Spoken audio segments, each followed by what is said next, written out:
O projeto Escrever na Liberdade atua com escrita criativa e formação de leitores em contexto de privação de liberdade no Rio de Janeiro. Somos um grupo que acredita na potência dos encontros e da partilha de afetos, para criar novas narrativas a partir dos encantamentos por meio da literatura. Por isso, estamos aqui para somar e viabilizar financeiramente a ampliação do projeto que hoje atende meninas que estão no sistema socioeducativo. Acreditamos nesse sonho real e convidamos você a sonhar conosco. Atualmente, a professora Vanusa de Mello está à frente das atividades que partem do conceito de escrevivência, proposto pela escritora Conceição Evaristo e que trazem para a cena o caráter de direito fundamental à literatura. O nosso projeto já acontece desde abril de 2019 e já envolveu 145 escreviventes, entre adolescentes, operadores do sistema socioeducativo, bolsistas, educadoras, educadores.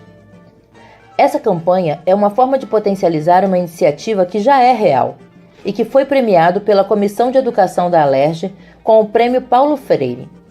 Juntos e juntas, podemos multiplicar o número de escreviventes, transformar o nosso projeto em uma associação, ampliar acervo, adquirir equipamentos, suprimentos e, finalmente, desengavetar o nosso plano incrível de ter uma revista literária com as maravilhas que produzimos. Não é bacana? Essa ampliação demanda de muitos custos e só será possível com o financiamento coletivo e a sua colaboração. O que propomos é um jogo seguro em que todo mundo sai ganhando. Se a gente atingir a nossa meta, além de ampliar o alcance do projeto, você ganhará uma recompensa linda e cuidadosa, como um exemplar inaugural da nossa revista literária na versão online ou a oportunidade de participar de uma potente oficina de escrita criativa. Se não atingirmos, o seu dinheiro volta para você. Mas vamos atingir, né? Então você pode se juntar a nós. Colabore! Conta para todo mundo! Vem fazer parte desse sonho com a gente!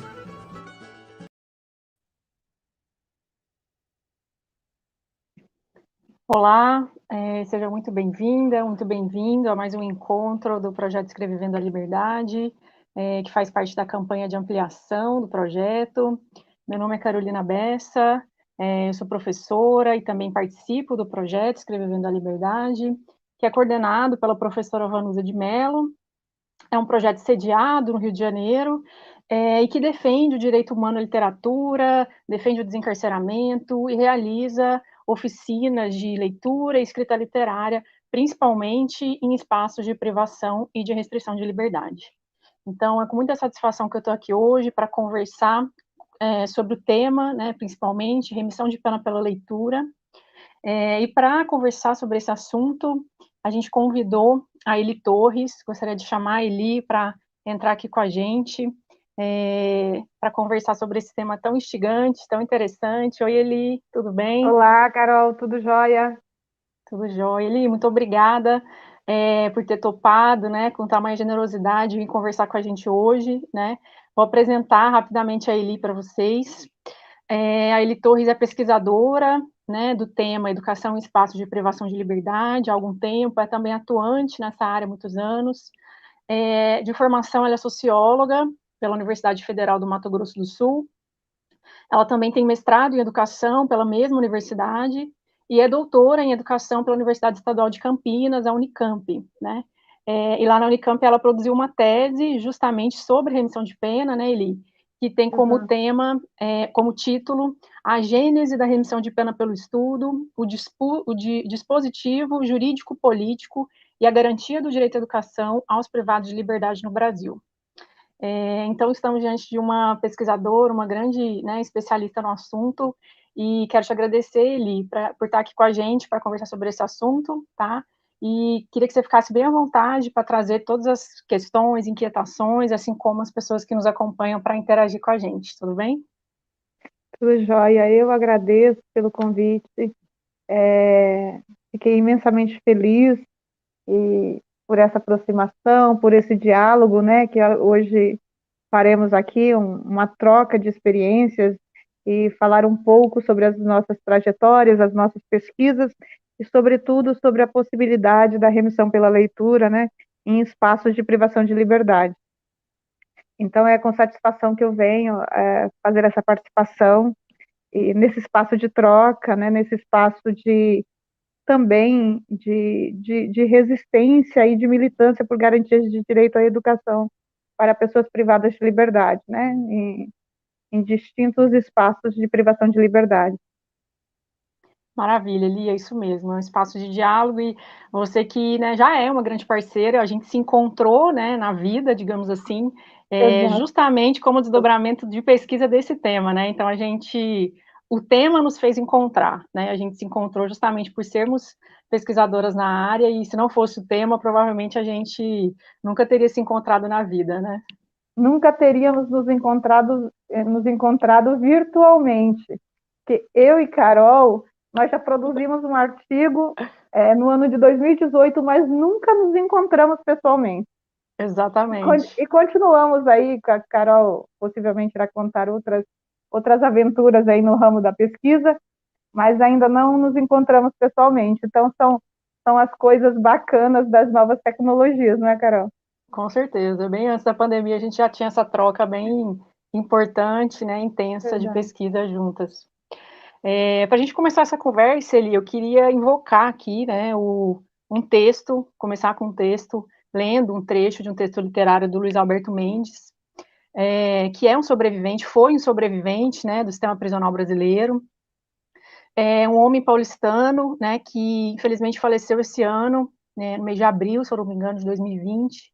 Ele nos deixou desse plano, mas ele tem um legado muito importante para nós na literatura, né? Um entusiasta da leitura, da escrita literária, e por isso eu gostaria de invocar ele aqui entre nós e para essa conversa, porque eu acho que tem tudo a ver com a ideia de discutir, de pensar a remissão de pena pela leitura, né, nesses espaços. Então, eu vou ler um trecho desse livro, que é o Cela Forte, né, do Luiz Alberto Mendes, que retomei a leitura por esses dias e identifiquei que ele dedica também para a nossa coordenadora, Vanusa de Mello.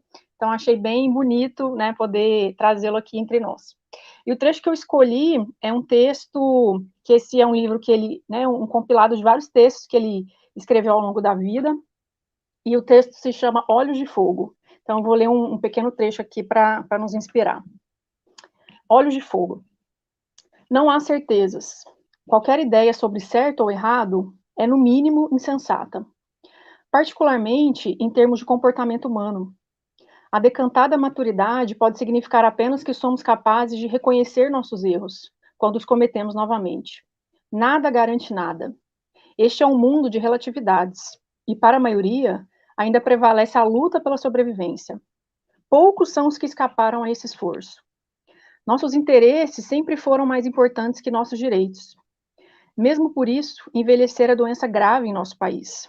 Muito pior que engravidar. Um homem velho é alguém invisível. Um homem envelhecido, agravado pelo fato de haver sido ex-presidiário, é um fantasma. Tenho-os visto nas praças, abandonados e apagados da vida. De cabeça baixa, à mercê das quentinhas que lhes oferece a caridade pública. Os albergues noturnos estão lotados de ex-presidiários. Estão ali aos pedaços, barbudos e reconhecíveis. Seguem semibêbados, em passos trôpegos, sabe-se lá para onde. Que tambores ouvem? Sangram desatinadamente e talvez já nem sintam. Parece, vivem para serem machucados. Olhos de fogo, de noites e manhãs não dormidas. Despem em murmúrios incompreensíveis seus mistérios. Quem são? De onde vieram? Não tem quem os ame. Estão matizados na cortina de chuva que corta a luz do poste. Por um instante, é possível pensar de onde extraem toda aquela capacidade de sofrer. Uma palavra viva empalha gritos na garganta.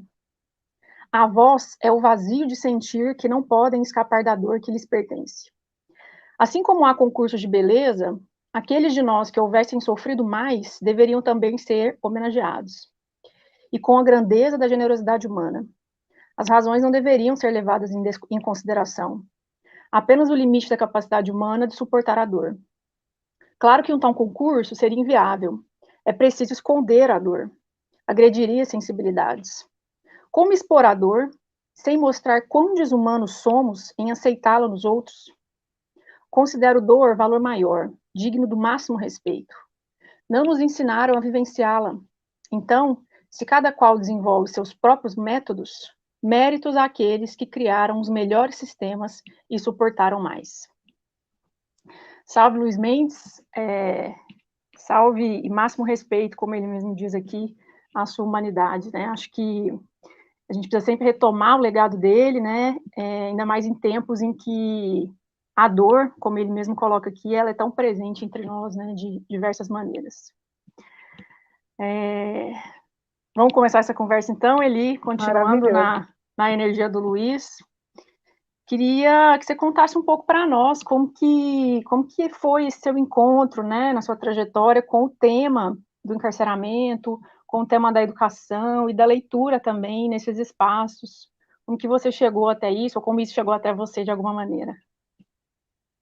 Eu quero, antes de tudo, dar um passo atrás. Como eu me encontro com a educação de jovens e adultos? Eu acho que esse é o ponto na minha vida e na minha trajetória. Eu sou natural do antigo estado do Mato Grosso, né, da região sul, que se tornou o Mato Grosso do Sul nos anos 70. Então, até os 7 anos de idade, eu vivia na área rural com os meus pais. Meu pai foi vítima de homicídio, e aos 7 anos eu acabo, após o falecimento do meu pai, eu acabo indo para a área urbana da cidade. Então, só nesse período eu me tornei estatística e eu fui registrada aos 7 anos de idade. Então, nessa trajetória, que é a trajetória da maioria da população brasileira, eu deixei a escola para trabalhar em determinado momento da vida, e só aos 23 anos eu retorno à escola e eu encontro a educação de jovens e adultos. Então, eu fui para... tenho esse encontro com a educação de jovens e adultos. Eu acho que é aí que tem um novo rumo, né? Eu dou um norte para a minha trajetória, e isso é um aspecto muito importante e que vai marcar toda a minha trajetória. E na graduação, isso tardiamente eu entro na graduação, e eu sou socióloga, e no curso de Ciências Sociais eu faço uma pesquisa sobre as relações de trabalho no sistema penitenciário, porque como que a prisão entra também na minha trajetória, que você sempre você não dá nenhum significado para a prisão, até que alguém que você conhece, alguém próximo acaba preso, e você dá algum sentido para a prisão. Então, na graduação eu resolvo estudar as relações de trabalho estabelecidas no sistema penitenciário, e em seguida eu descubro, né, com essa descoberta do universo da prisão e do sistema penitenciário, eu faço concurso público no estado de Mato Grosso do Sul para trabalhar como agente penitenciário, né? Agente penitenciária na área de segurança e custódia. E eu digo que aí eu recebo as credenciais para frequentar as prisões e dar continuidade para as minhas pesquisas, e daí eu acabo ingressando no mestrado, pesquisando já a educação nas prisões, né? E no mestrado eu dou continuidade em um doutorado interrompido no estado de Mato Grosso do Sul. Posteriormente, eu reingresso em um doutorado, que acabo reingressando em um doutorado na Unicamp, e dou sempre pesquisando a educação em prisões, né, já no doutorado. Então, nesse inteirinho, eu dou continuidade, eu faço um concurso público e venho trabalhar no Departamento Penitenciário Nacional, que é onde eu trabalho na atualidade no Distrito Federal. Então, em síntese, essa é a minha trajetória e essa é a minha relação e aproximação com a temática da educação em prisões. Maravilha, Eli. Sempre nessa dialética, né, muito interessante das trajetórias, né, de investigação e de atuação profissional. Acho que isso traz, em alguma medida, também uma riqueza, né, claro, uma complexidade, também vivenciei isso, mas traz uma complexidade muito grande para a gente estar sempre ali pesquisando e, ao mesmo tempo, atuando nesse espaço, na prisão, mas também resistindo a ela, né, sempre na perspectiva utópica ou não, mas do desencarceramento, né? Acho que isso também é uma marca e que tem tudo a ver com a ideia de remissão, né? De descontar a pena e, de alguma maneira, ter uma perspectiva desencarceradora, né? Exato, e acho que o grande desafio para pessoas que trabalham, que têm essa experiência, que trabalham na prisão e com pesquisas na prisão e sobre a prisão e sobre assistências oferecidas na prisão, é você não naturalizar, né? O pesquisador, Sim. ele tem que manter esse olhar, esse estranhamento, né? E jamais naturalizar as condições, né? As condições das penitenciárias brasileiras. Sim, dos espaços também, né, de restrição em relação ao sistema socioeducativo, acho que Verdade. há, né, uma mesma cultura, digamos assim, de prisionalização e de violências muito presente, né, nesses espaços. A gente sabe, né, Eli, que a gente teve alguns avanços, entre aspas, em relação à regulamentação da educação em prisões no Brasil, né, e também diretrizes de atendimento educacional no sistema socioeducativo, recentemente, como é o caso do posicionamento do Conselho Nacional de Educação, né, no caso da educação em prisões de 2010, uma resolução bem importante para induzir as políticas públicas, digamos assim, né, de educação nesses espaços. E em 2016 a gente tem também uma diretriz do CNE para operacionalizar, digamos assim, a remissão de pena, no caso da educação, né, dentro do sistema prisional também. Eu queria saber como que você enxerga, sabe, esse movimento dessa regulamentação da educação em prisões no Brasil, e se você enxerga que teve algum impacto, ou se ainda tem, para a gente pensar, né, em uma política também de remissão de pena pela leitura, porque ainda é algo meio lacunoso, né, algo que está em disputa, digamos assim, no debate legislativo, no debate da militância, fica muito pontual, um pouco difuso ainda essa questão. Então, queria saber como que você enxerga isso, assim, a partir das suas experiências. Tá certo. Ótima questão, Carol. É, nós, nós temos a possibilidade da remissão pela leitura, da possibilidade da leitura e escrita em espaços de privação de liberdade, que ainda não há regulamentação legislativa, não há norma legislativa para fins de remissão pela leitura, mas o que nós temos é resultado de uma luta e de militância de pesquisadores, políticos, luta política, de político profissional mesmo, de pesquisadores, de intelectuais militantes que lutam, sobretudo a partir dos anos 90, inicialmente por garantias de direitos humanos para presos civis, porque no Brasil nós temos um histórico, quando você começa a mapear essa luta por direitos humanos, ela é muito demarcada por garantias de direitos de presos políticos, né? Então, pós-evento do Carandiru, isso foi se segmentando por garantias de direitos de presos comuns no Brasil. E parte desses militantes, na minha pesquisa de doutorado, a tese que você cita, que deu origem a esse livro aqui, ó, não sei, né? Prisão, Educação e Remissão de Pena no Brasil, eu falo sobre isso. Então, foram se constituindo grupos em distintos locais, e daí eu acabo mapeando militantes no Estado de São Paulo, no Distrito Federal, que passam a militar pela garantia de direitos à educação de pessoas privadas de liberdade, né? E com isso, é claro que eu não posso cometer injustiça, são muitas pessoas e muitos pesquisadores.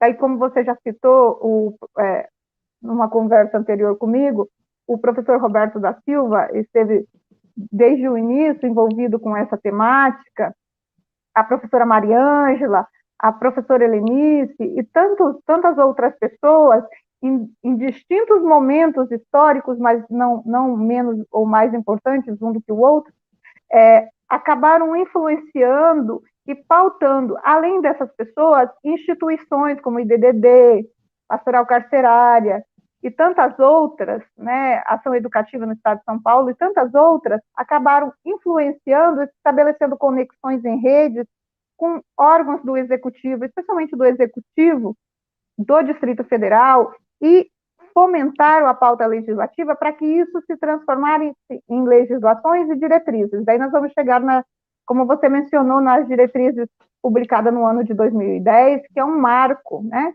Então, à época, esses intelectuais, políticos e militantes, eles tomaram para si uma luta por garantias de direito à educação.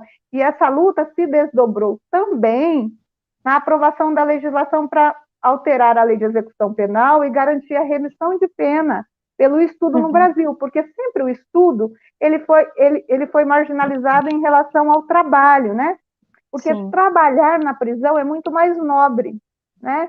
Como se trabalho intelectual não fosse trabalho, né? Já Não só na prisão, né, Li? Não Acho só na que nas prisão. relações sociais como um todo, né? Há um demérito em relação ao estudo, à leitura, né? Enfim. Como Então, se só o fosse trabalho seria fácil. algo que dignificasse, né, a sua existência. Exatamente. Então, essa nossa conversa de hoje, as nossas pesquisas de doutorado, de mestrado, nós devemos a todos esses sujeitos que constituíram essa história, né? Essa história de luta e de militância. Então, na perspectiva da efetividade da norma, nós temos legislações.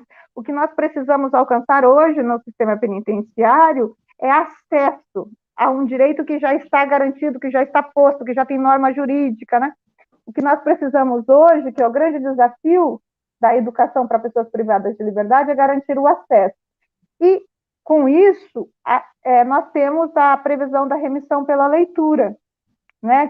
Que também, eu faço um mapeamento sobre isso, ela tem origem de forma incipiente no estado de São Paulo e no estado do Paraná, na Penitenciária Federal de Catanduvas e no estado de São Paulo, e esse movimento vai se desdobrando em vários estados, então hoje é possível mapear a remissão pela leitura em todos os estados, não existe uma regulamentação, e é isso que você está pautando aqui, o que nos falta é uma regulamentação, uma institucionalização como uma política, isso nós não temos previsão ainda, nós temos me parece, dois projetos tramitando no Congresso Nacional para que altere a lei de execução penal e que possa constar na LEP a previsão da remissão de pena pela leitura escrita nas prisões, mas que nós vamos alcançar esse objetivo certamente.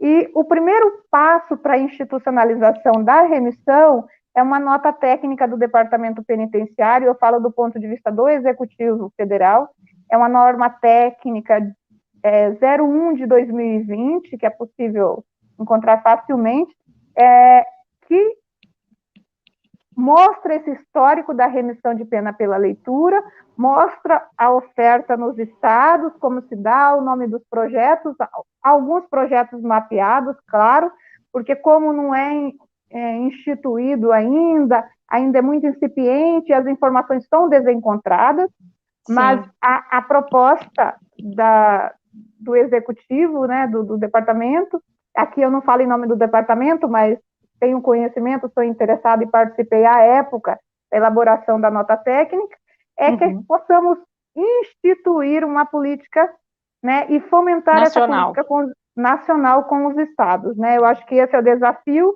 e o primeiro passo foi dado a partir da nota técnica. Sim, e talvez somado a isso a recomendação do CNJ, né, de 2013, que também recomenda fortemente que os estados e os tribunais de justiça, eles acolham a remissão pela leitura, né? Exato, tem uma portaria conjunta 2012, que é entre a Justiça Federal e o Ministério da Justiça, que regulamentou a remissão no âmbito do Sistema Penitenciário Federal, e você vê a presença dessa portaria conjunta no desdobramento da recomendação 44 do CNJ de 2013, né? Então, isso, né? É uma construção com diferentes atores e interessados em construir uma política. Eu acho que nós caminhamos para isso. Perfeito. Tem uma pergunta aqui da Vanusa, que é a coordenadora do nosso projeto. Ela pergunta o seguinte: como tem sido a relação dos projetos de remissão que vocês conhecem, ou nos quais atuam, em relação às escolhas dos títulos? Como que você observa isso, Eli?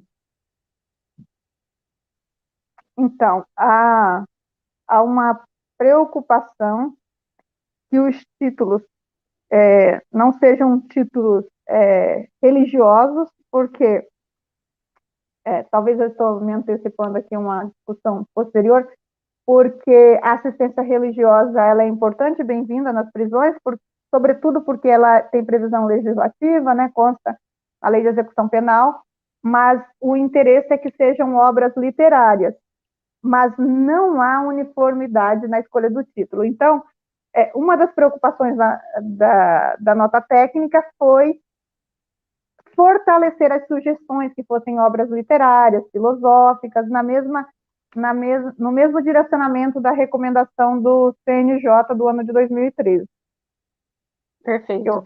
E é muito interessante essa questão, né, que a Vanusa coloca, porque o espaço da prisão é um espaço também de disputa por essas assistências em alguma medida, né?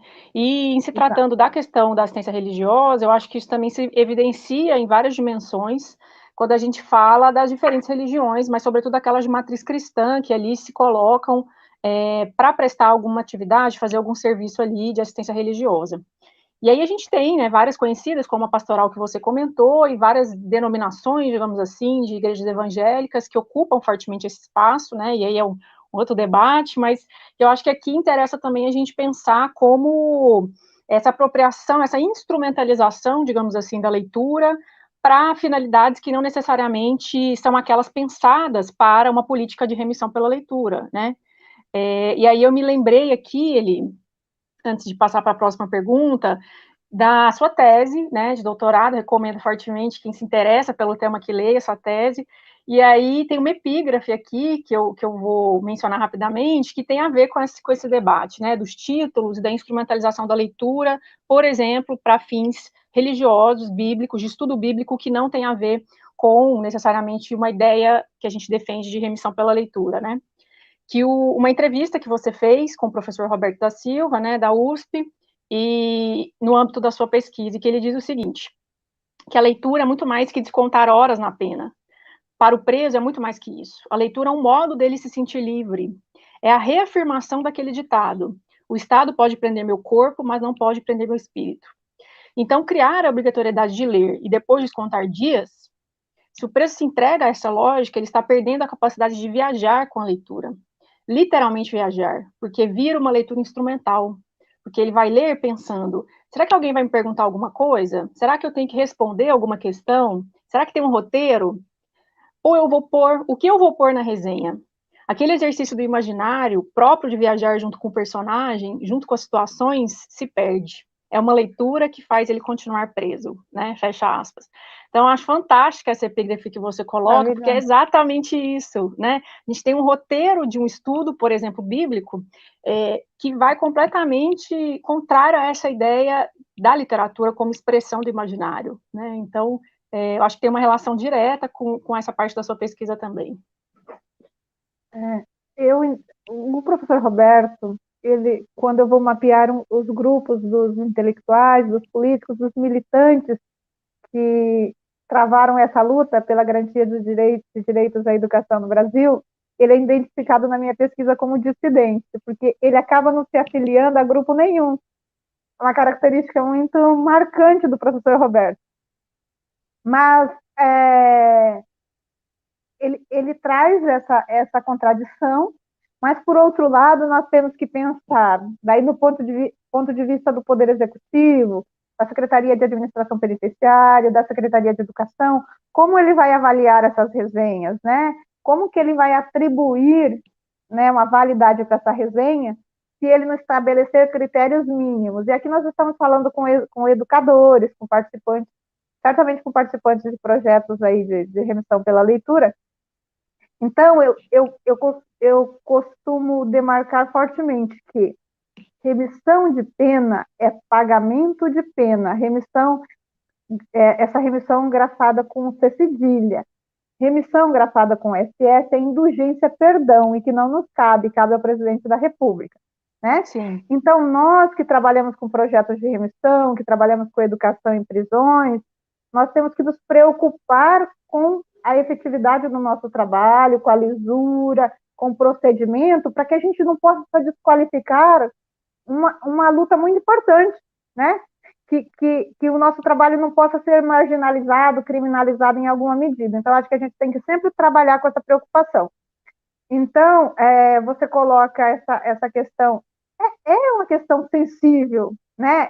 E, assim, da mesma forma que o professor Roberto é incrível, né, quando ele fala sobre isso, também a gente tem que pensar como lidar com essa questão da avaliação.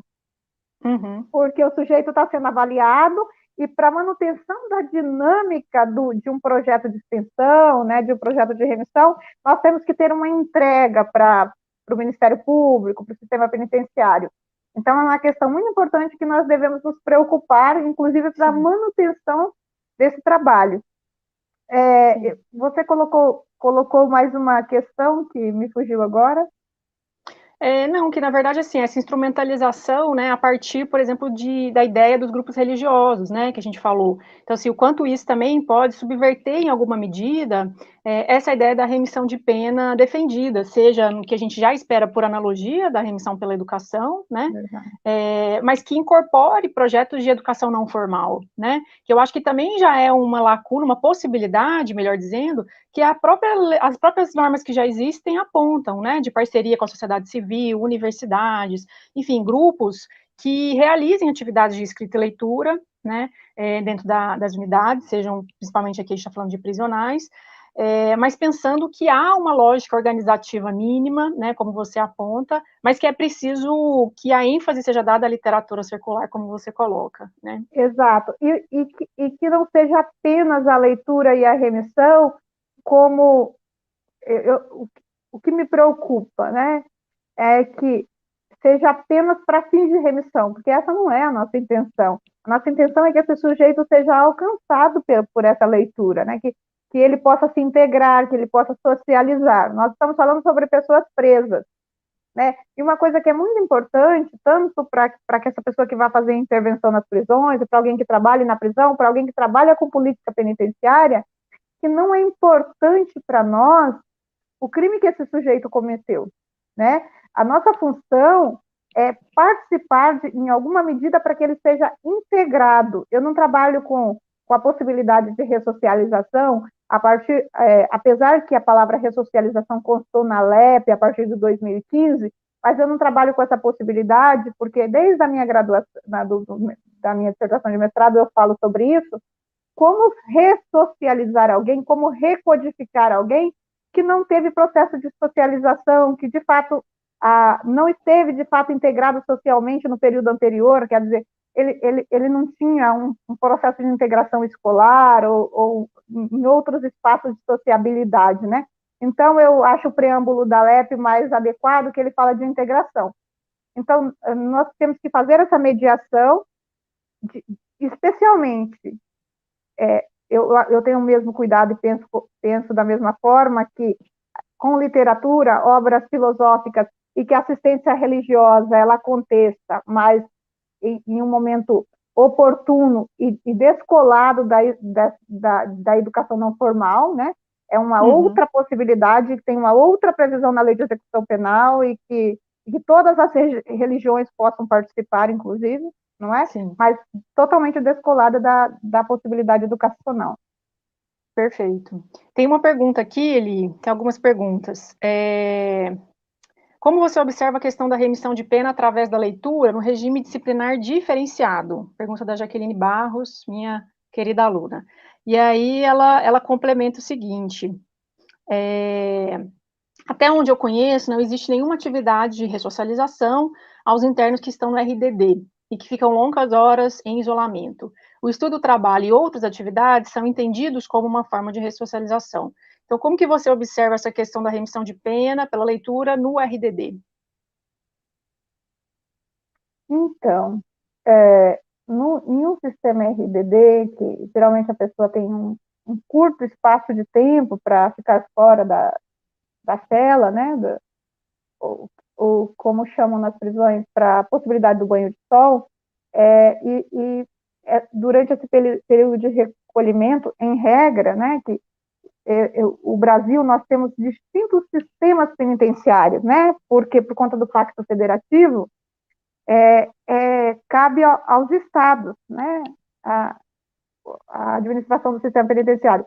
Mas, em regra, esse sujeito tem pouca possibilidade de ficar fora da cela, um horário restrito, então ele não teria a possibilidade de frequentar um grupo, porque o que eu acho importantíssimo, só complementando a questão anterior, é que essa remissão pela leitura, ela aconteça durante oficinas, durante a possibilidade de trocas, Atividades, com né, que literatura, dinamizem. com Sim. música, com aproximações, né, para que esse sujeito tenha perspectiva, porque nós, seres humanos, todos nós, vivemos de expectativas, e se eu não tiver nenhuma perspectiva de futuro, de uma vida diferente, né, eu vou utilizar o tempo de ócio para outras finalidades, e às vezes, e na maioria dos casos, acaba se desvirtuando de possibilidades promissoras para a vida fora da prisão. Então, o sujeito do RDD ele fica impossibilitado dessa forma, essa possibilidade de participar de rodas de leitura dessa dinâmica. Mas ele não fica impossibilitado de fazer a leitura e as resenhas na cela, porque eu conheço sistemas que trabalham com resenhas na cela, porque os sujeitos ficam num regime diferenciado. Então, individualmente, isso seria, né, possível, digamos assim. Não que isso aconteça, mas isso de alguma forma seria possível. Por conta da especificidade. Em casos distintos, eu penso que deveria ser viabilizado dessa forma. Agora, claro, em regra, que aconteça na forma de oficinas e com a interação entre as pessoas de fora da prisão e com as pessoas que estão privadas de liberdade. Essa é a dinâmica ideal para alcançar esses sujeitos, né, com a literatura. Eli, a gente tem aqui um pedido da Kátia Barbosa. Tudo bom, Kátia? Ela diz o seguinte: peço a Eli mais informações sobre a nota referida, número, para que possa ser acessada virtualmente. Nota técnica, remissão pela leitura 01 de 2020, DEPEN. Se ela fizer a busca dessa forma, ela encontra facilmente no site do Departamento Penitenciário Nacional.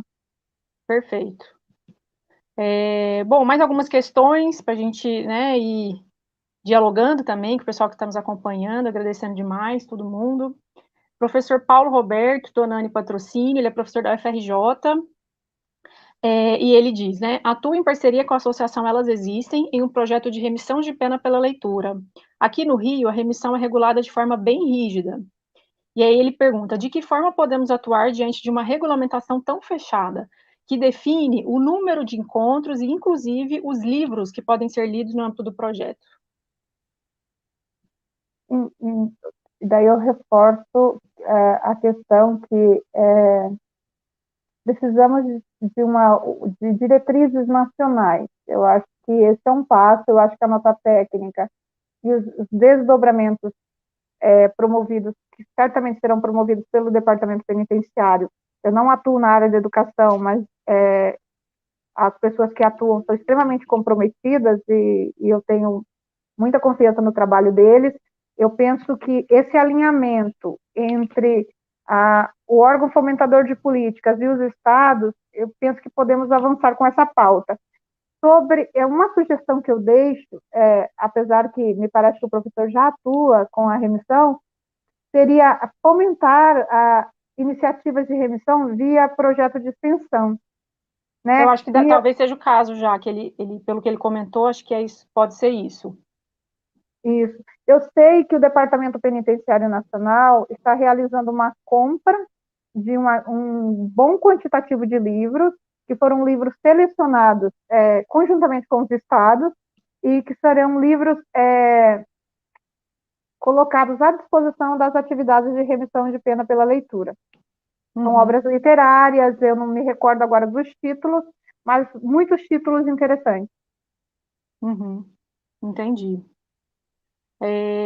Eu acho que isso é como você disse, né? Acaba tendo peculiaridades em cada estado, né? Então, eu também percebo, observando algumas ações e tendo conhecido outras, que há, vamos dizer assim, regulamentos específicos e às vezes varia de unidade para unidade, dentro de um mesmo estado, né? Às vezes dentro de uma mesma cidade, unidades prisionais distintas, esse tipo de regras mais ou menos rígidas acabam de fato, né, ficando aí pelo caminho e a depender da gestão, enfim, de uma série de atravessamentos e profissionais que nem sempre, né, condiz com o que a gente interpretaria a partir das normas que a gente já tem, né, que possibilitam essas parcerias, inclusive estimulam essas parcerias, por exemplo, entre universidade, projetos da sociedade civil e sistema prisional, principalmente ligados a práticas de educação formal e não formal, né, como as próprias atividades dinâmicas pela remissão pela leitura. Mas ainda assim, me parece, ele, né, retomando um pouco da nossa prosa lá do começo, que, né, faz falta a gente ter uma política nacional, sabe? Faz falta a gente ter um guarda-chuva, digamos assim, que traga mais insumos para a gente pensar nessas atividades de uma maneira mais dinâmica e que não fique, né, à mercê dessa rigidez que o professor aponta, por exemplo, né? Exato, exato. Eu acho que esse é o caminho, a construção de uma política nacional,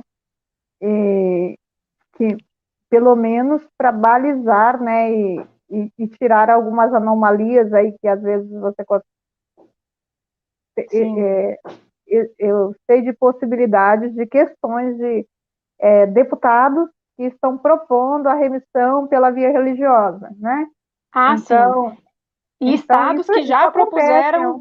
estados que já propuseram projetos de lei que depois foram considerados inconstitucionais porque entende-se que essa regulamentação, né, teria como competência a União, e não que os estados pudessem cada qual regulamentar por meio de uma lei Exato, estadual à sua maneira, né?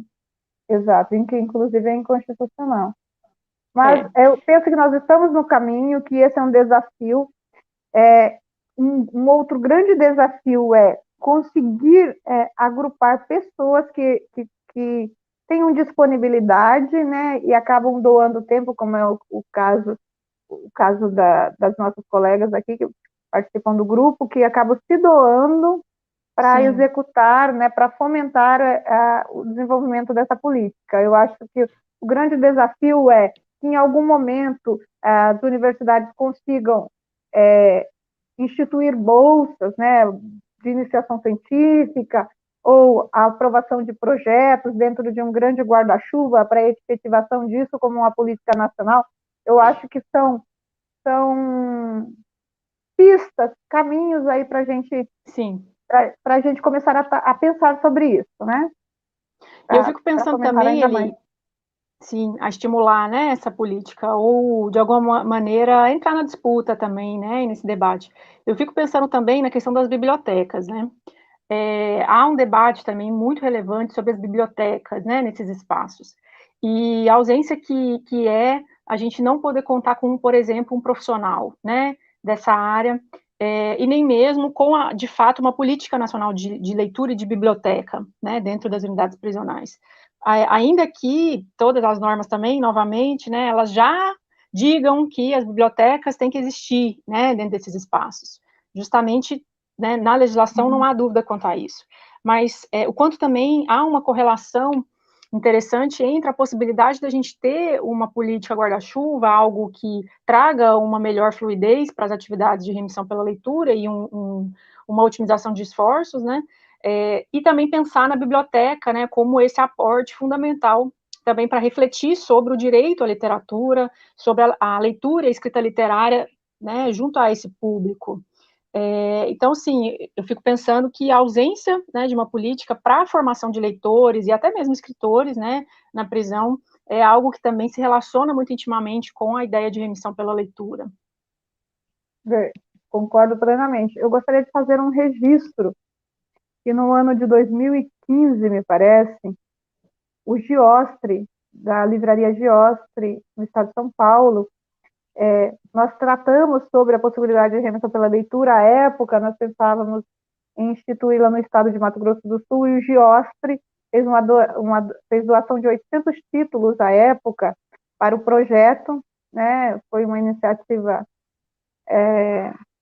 fantástica. Então, a partir dessa iniciativa, nós levamos esses livros para 2 penitenciárias e começamos a pensar numa atividade com a finalidade de remissão pela leitura, nas oficinas, em um projeto à época no Mato Grosso do Sul, que hoje eu atuo fazendo correções das resenhas, porque são pesquisadores, mestrandos, doutorandos, professores, sobretudo os agentes penitenciários do estado de Mato Grosso do Sul, eles levam o projeto, né, e encontram grandes dificuldades, inclusive de manutenção de pessoas no projeto, porque os discentes de cursos, por exemplo, como eles oferecem atividade em um presídio feminino, e um presídio masculino, numa cidade chamada Corumbá, na fronteira com a Bolívia, lá em Mato Grosso do Sul.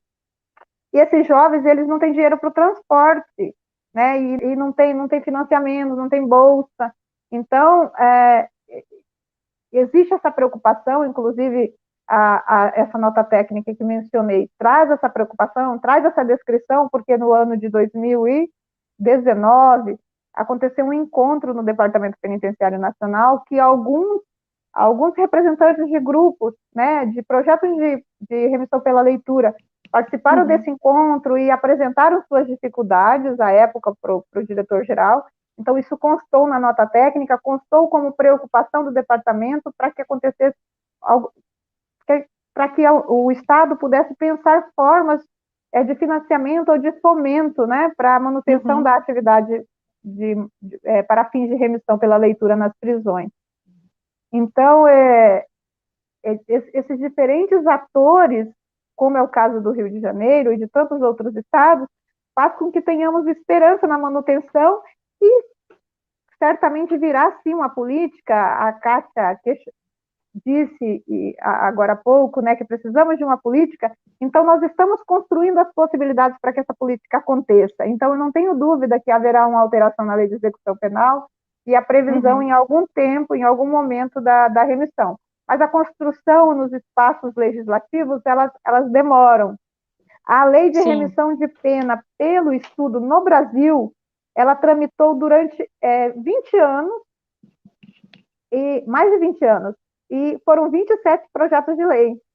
27 projetos tramitando, e ela foi aprovada em 2011 com a proposição de um projeto do senador Cristóvão Buarque, e que contou, quem fomentou a ideia com Cristóvão Buarque foi um padre, representante da pastoral carcerária, e os militantes, as instituições não governamentais, cutucando com frequência o legislativo. Porque sim, é um espaço de disputa, né, como a gente disse, não é linear.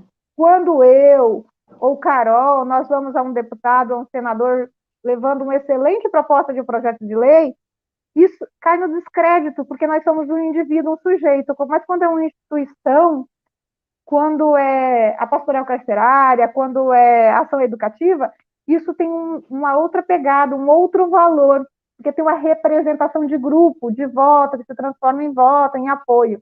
Então, nós temos que nos agrupar, né, e trabalhar com certa habilidade para que a gente consiga viabilizar a remissão pelo estudo no Congresso Nacional.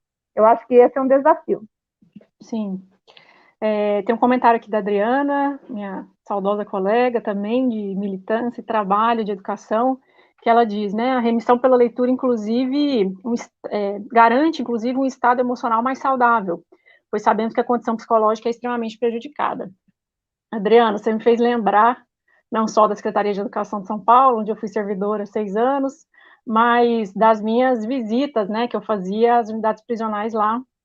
E certa vez eu conheci alguns dos hospitais de custódia, né, e tratamento psiquiátrico, onde ficam as pessoas que cumprem medida de segurança, e eu conheci uma biblioteca, né, muito bonita, muito organizada, e que trazia justamente esse espírito que você fala, né, que tem a ver também com o que a gente está conversando aqui, da literatura mesmo, trazer essa expressão, essa viagem, essa emoção, que é um direito também, né, o direito humano à literatura. E aí, no hospital de custódia, eu conheci o cuidador dos livros, né, que fazia o papel do bibliotecário. E ele era um sujeito bastante conhecido, né, que é o Chico Picadinho. O Chico Picadinho, ele estava internado nesse hospital e ele cuidava dos livros, e um leitor ávido, né? Então, fora todas as questões ligadas à história dele, a tudo que aconteceu em torno dos atos que o levaram a cumprir essa medida, né? Tá décadas, né? Privado de liberdade. mas o seu apreço e o seu apego pela leitura e por aquela biblioteca naquele hospital de custódia, né? Com a complexidade que o hospital de custódia representa para a questão prisional, né, de saúde e assim por diante. E me tocou profundamente, foi 2014, talvez, me tocou profundamente o relato do Chico Picadinho, né, eu conversando com ele, tomando café com ele ali naquela situação super louca, né, enfim, e ele me contando quantos livros ele já tinha lido ali dentro daquela biblioteca, né, de Don Quixote a Paulo Freire, e o amor dele pela leitura, e que a literatura, o papel que a literatura exercia no processo de privação de liberdade dele, né, que se não fosse a literatura, os livros que ele ali avidamente lia, ele não sabia como ele estaria ali dentro, que aquilo o sustentava, né, de alguma maneira. E que, embora seus companheiros, né, ali privados de liberdade, não tivessem o mesmo interesse, não demonstrassem, não tivessem tido acesso a esses livros, nas suas histórias de vida, né, pela seletividade, tudo que a gente sabe, ele se aproveitava dessa situação de cuidador dos livros para passar os dias lendo. Né? Então, acho que tem muito a ver, lembrei desse caso aqui, com o comentário da Adriana, né, o quanto o forte papel que a literatura pode, de fato, representar nesse espaço de tantas violações, né, que é a privação de liberdade na maioria das vezes, né. É verdade. Você me fez recordar de um vídeo documentário que eu fiz à época, para fins acadêmicos, né, para apresentá-lo na Amped à época, que eu fiz um vídeo documentário que está disponível no YouTube, chamado Remissão. Então, eu entrevistei agentes presos, o vídeo documentário completo em 27 minutos, mas esse disponível na internet tem 15. Eu entrevistei agentes presos e um advogado, porque eu queria mostrar as diferentes perspectivas sobre a remissão pelo estudo. E, à época, eles falaram sobre a remissão pela leitura. E eles disseram assim, dois dos entrevistados, olha, se não for contabilizado para fins de remissão, eu já li 400 livros, essa leitura me levou para fora da prisão, porque é uma forma, assim como você abordou a fala do professor Roberto da Silva logo no início, a literatura, a leitura liberta o sujeito, né? É para além das grades da prisão, do confinamento, das relações desumanizadas, né? É uma forma dele se projetar para fora da prisão. Então, na mesma perspectiva, o sujeito ele vai para a atividade pela remissão, porque consegue abreviar o tempo dele de prisão, a gente não pode negar em momento algum, né, isso, mas em algum momento ele é capturado, e aí que nós temos que depositar as nossas esperanças. É quando o sujeito é capturado pela literatura, capturado pelo gosto, pela leitura escrita. E também na minha tese, que como eu disse, que está publicada nesse livro, eu trato de uma questão que eu demonstro em algumas páginas a trajetória do professor Roberto da Silva. E o professor, ele tinha gosto pela leitura. E ele, em algum momento na juventude, ele trabalhou nos arquivos de um juiz, né, quando ele estava na FEBEM. Então, ali ele aprendeu a pesquisar, né, ele teve certa aproximação com a leitura, com a escrita, certamente. Quando ele vai ao Carandiru, ele se torna um rábula, que o rábula, à época, né, era aquela pessoa que não tinha formação na área do direito, mas que fazia recursos, escrevia habeas corpus ali para os presos, liam a sentença, porque quando o preso recebe uma sentença, às vezes ele não consegue compreender, então ele fazia esse papel. Então eu digo que ele encontrou distinção, né? Ele acessou outros códigos, ele transitou em outros espaços por conta dessas competências, né? E quando você acende, eu tentando fazer aproximações, por que esse sujeito fica fica aproximadamente 10 anos no Carandiru e depois ele se torna professor da USP, né? Quais as conexões? Então, aí na minha tese eu falo um pouco sobre isso, sobre, fazendo uma analogia, como esses sujeitos que nós estamos trabalhando hoje, no futuro, talvez sejam outros Robertos, né? Outros sujeitos com histórias transformadoras, né? Claro que isso ainda serão exceções, mas nós temos que deixar essa semeadura aí e acreditar. Claro. E como, né, o professor Paulo lembrou aqui, né, e como o próprio Antônio Cândido, né, nos ensinou, né, que para além de que tenham novas histórias como essas, né, do Roberto, do Luiz Mendes, Do de Luiz tantos Mendes, outros, é verdade. do Samuel, enfim, mas como exercitar o direito à literatura também é muito importante, né, e aí queria, né, nessa prosa tá boa demais, a gente precisa se encontrar mais, sem dúvida, e caminhando já para a gente ir se despedindo, fazendo os agradecimentos, mas eu acho que é disso que a gente está falando também, né, que a remissão, ela é um direito, claro, de conquista, de militância, como você muito bem apontou, mas, ao mesmo tempo, ela está intimamente ligada ao direito humano, à literatura, como nos ensinou Antônio Cândido, e como reafirma tantos outros, né, e outras, como a própria Conceição Evaristo, que nos inspira profundamente aqui no projeto Escrevendo a Liberdade. Então, acho que a literatura, como essa forma de expressão, e como esse modo de acessar, né, tantas possibilidades, né, sejam materiais, sejam imateriais, mas que eu acho que é disso que a gente está falando, de exercitar também esse direito em qualquer contexto, né, e que o valor que isso pode representar num contexto de privação de liberdade, de restrição de liberdade. Então, acho que é mais ou menos isso que a gente precisa deixar também, né, como essa semente aí que você aponta, acho que é fundamental. E queria encaminhar, reforçando o agradecimento a você por, né, ter topado conversar com a gente de modo tão generoso e trazendo várias pistas, né, vários apontamentos da maior relevância, tanto para os projetos de remissão, como para os projetos educacionais, né, formais e informais, dentro desses espaços, porque eu acho que é nessa reflexão coletiva, é nesse tipo de debate que a gente também se fortalece e caminha cada vez mais de mãos dadas.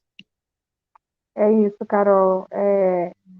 Você disse aí de forma muito pertinente que o sujeito, a pessoa privada de liberdade, o homem, a mulher, essa pessoa privada de liberdade, ela perdeu o direito de ir e vir, né?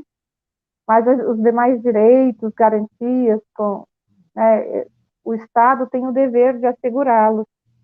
Então, como é esse direito humano, o acesso à educação, né, o acesso à leitura, e como você pontuou, e que essa leitura seja transformadora, que nós sabemos, né, e daí eu volto à minha abordagem do meu encontro com a educação de jovens e adultos, né, então, assim, sou a representação de como essa é uma representação entre milhares de brasileiros, como essa educação, como esse acesso à literatura, à leitura, como que transforma o sujeito, transforma as possibilidades.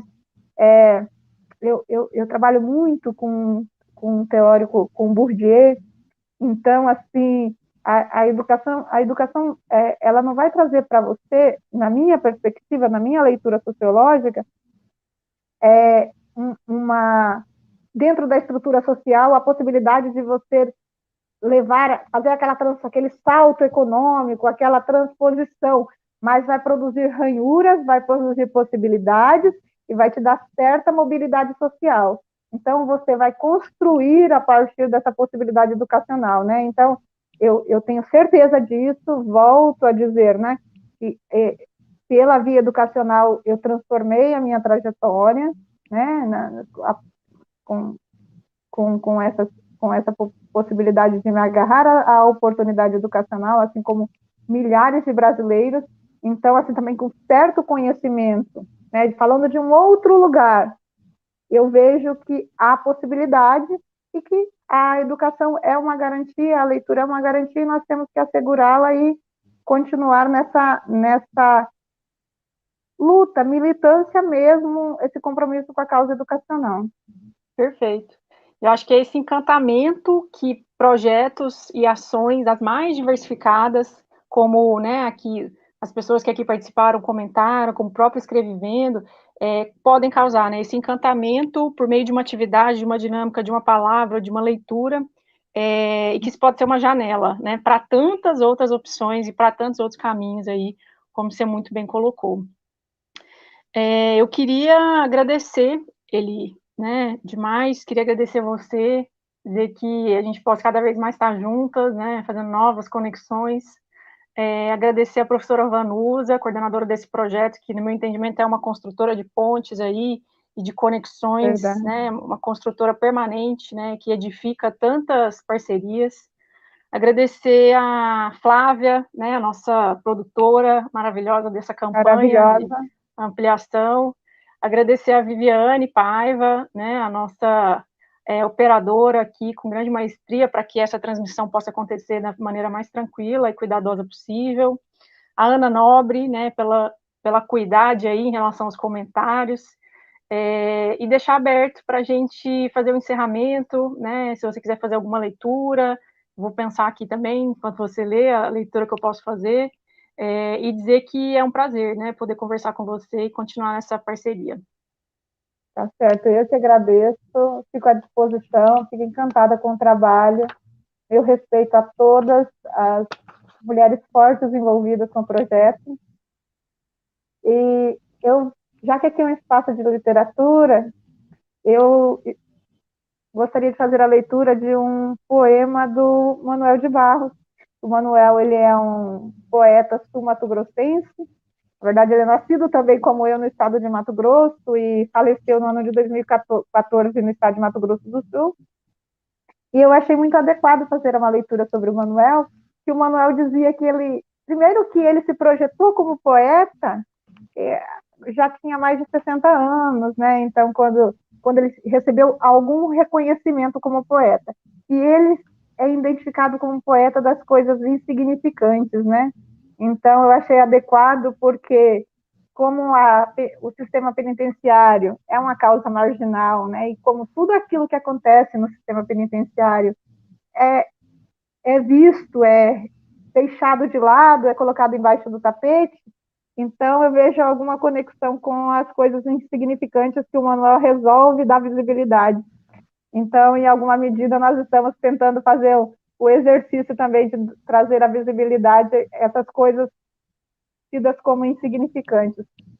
E a poesia do Manuel diz assim: a maior riqueza do homem é a sua incompletude. Nesse ponto sou abastado. Palavras que aceitam, palavras que me aceitam como sou, eu não aceito. Não aguento ser apenas um sujeito que abre portas, que puxa válvulas, que olha o relógio, que compra pão às 6 da manhã, às 6 horas da tarde, que vai lá fora, que aponta o lápis, que vê a uva, etc, etc. Perdoai, mas eu preciso ser outros. Eu penso renovar o homem usando borboletas. O poema do Manuel de Barros, para que a gente pense um pouco sobre os sentidos das coisas pequenas. Perfeito. E quantas coisas pequenas a gente pode usar como ponto de partida para outras coisas, né? Pequenas, grandes, enfim.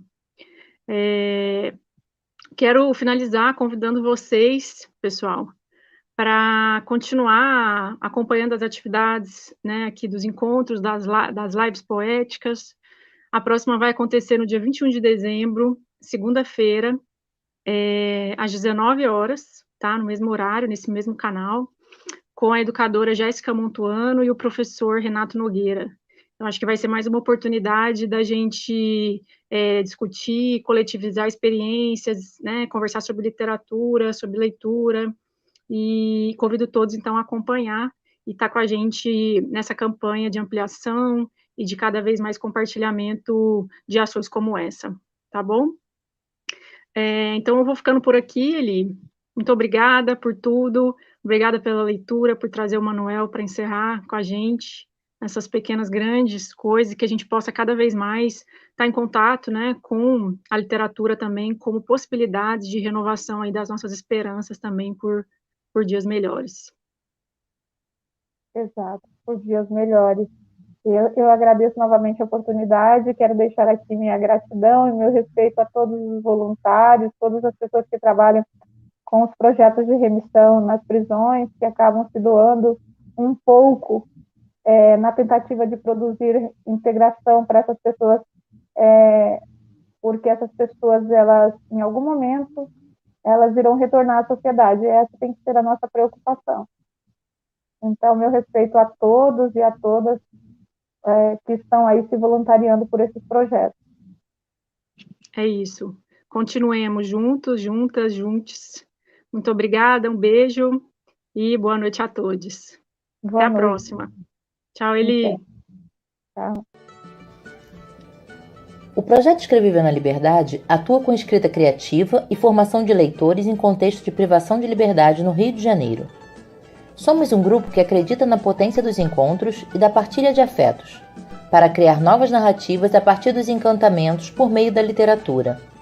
Por isso, estamos aqui para somar e viabilizar financeiramente a ampliação do projeto que hoje atende meninas que estão no sistema socioeducativo. Acreditamos nesse sonho real e convidamos você a sonhar conosco. Atualmente, a professora Vanusa de Mello está à frente das atividades que partem do conceito de escrevivência, proposto pela escritora Conceição Evaristo e que trazem para a cena o caráter de direito fundamental à literatura.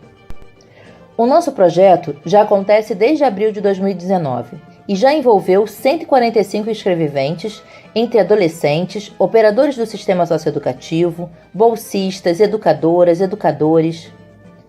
Essa campanha é uma forma de potencializar uma iniciativa que já é real e que foi premiado pela Comissão de Educação da Alerj com o Prêmio Paulo Freire. Juntos e juntas, podemos multiplicar o número de escreviventes, transformar o nosso projeto em uma associação, ampliar acervo, adquirir equipamentos, suprimentos e, finalmente, desengavetar o nosso plano incrível de ter uma revista literária com as maravilhas que produzimos. Não é bacana?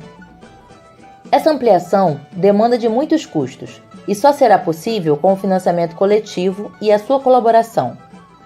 O que propomos é um jogo seguro em que todo mundo sai ganhando.